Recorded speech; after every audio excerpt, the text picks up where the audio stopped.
የባህር በር ጉዳይ ዋናው ዓላማ ቀድሜ ከናንተ ጋር እንደተወያየሁት የባህር በር ጥያቄን ማንሳት ማንሸራሸር ነውርነቱ አክትሟል። ከማንም ዓለም ጋር ስንነጋገር ትክክል ነው።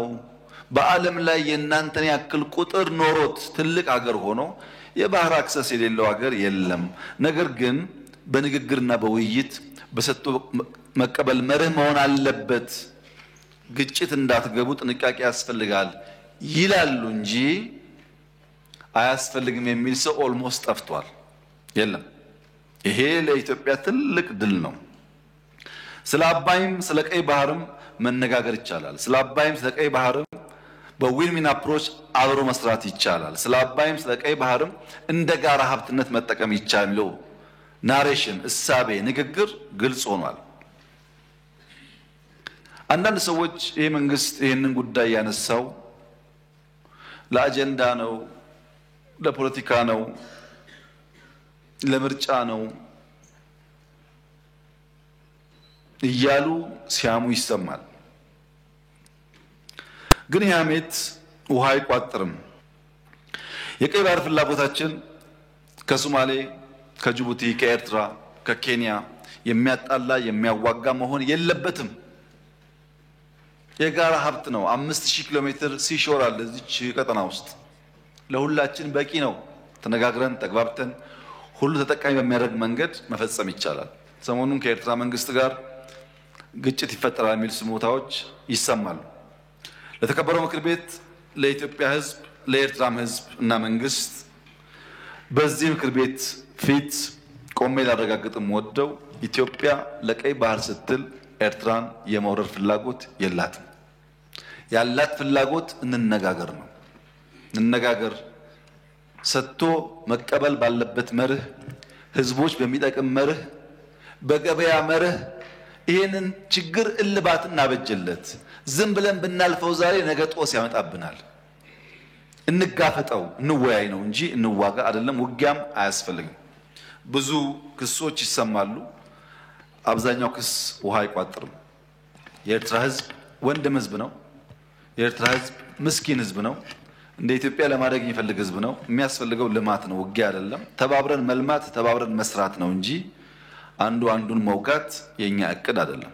በሌላ መንገድ ኢትዮጵያ ላይ ማንም ሀገር ወረራ ሊፈጽምና ከጀመርነው ህልም ሊያስቆመን ይችላል የሚል ስጋት ደግሞ የለብንም። ጭራሽ ስጋት የለብንም። ይሄም መሰማር አለበት። ማንም ደፍሮ አይሞክረንም። በቂ ዝግጅት ስላለን የምንዘጋጀው ግን ውጊያ ለማስቀረት ስለሆነ በእኛ ኢኒሼቲቭ ከማንም ጋር የመዋጋት ፍላጎት የለንም። እንደምታስታውሱት ሶማሊያ ጋር ይዋጋሉ የሚባል በጣም ብዙ ንግግሮች ነበሩ። የፈታንበት መንገድ አይታችኋል። በሶማሌና ኬንያ መካከል ችግር ሲፈጠር ዘለን የገባነው እኛ ነን። በሱዳን ወንድሞች መካከል ችግር ሲፈጠር ዘለን የገባን እኛ ነን። ሳውዝ ሱዳን ችግር ሲፈጠር ዘለን የገባን እኛ ነን። በአካባቢያችን ሰላም ልማት እንዲመጣ ስለምንፈልግ እስከ ዛሬ ከማንም ጋር አንድ ጥይት ተኩሰን አናውቅም። ወደፊት የኛ ፍላጎት ይሄው እንዲቀጥል።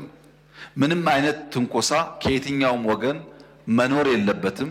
ትንኮሳ ካለ ምላሹ ከፍተኛ ስለሚሆን በእኛ ወገን ግን ትንኮሳ እንደማይደረግ እያረጋገጥኩ የቀይ ባህር ጉዳይ ለኢትዮጵያ የህልውና ጉዳይ ነው። ብልጽግና ኖረ አልኖረ፣ ይሄ ምክር ቤት ኖረ አልኖረ፣ 130 ሚሊዮን ህዝብ፣ ኢኮኖሚው እያደገ ያለ ህዝብ፣ መለወጥና ከድህነት መውጣት የሚፈልግ ህዝብ ጫፉ ተሰምሮለት ተዘግቶ እስር ቤት ሊቀመጥ አይችልም።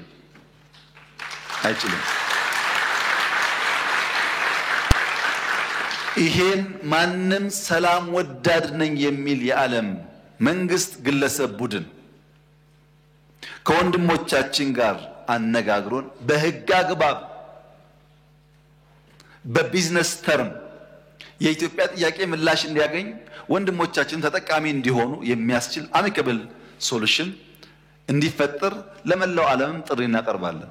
እኛ የምንፈልገው በሰላም ችግራችን እንዲፈታ ማድረግ ነው።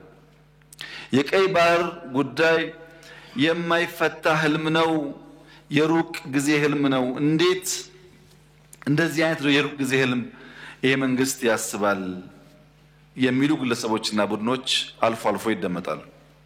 ይሄ ዓለም አንድ ግለሰብ ኩባንያ ማርስ ላይ ወጣለው የሚልበት ማርስ ወጥቼ ወርሳለው ቢልበት ዓለም ውስጥ እየኖር 30 እና 40 50 60 ኪሎ ሜትር ያለችን ቀይ ባህር ለመንካት አናልምም ማለት ሚቻል አይመስለኝም። እኛ ህልመኞች ነን። ህልማችን ግን ብልጽግና ነው።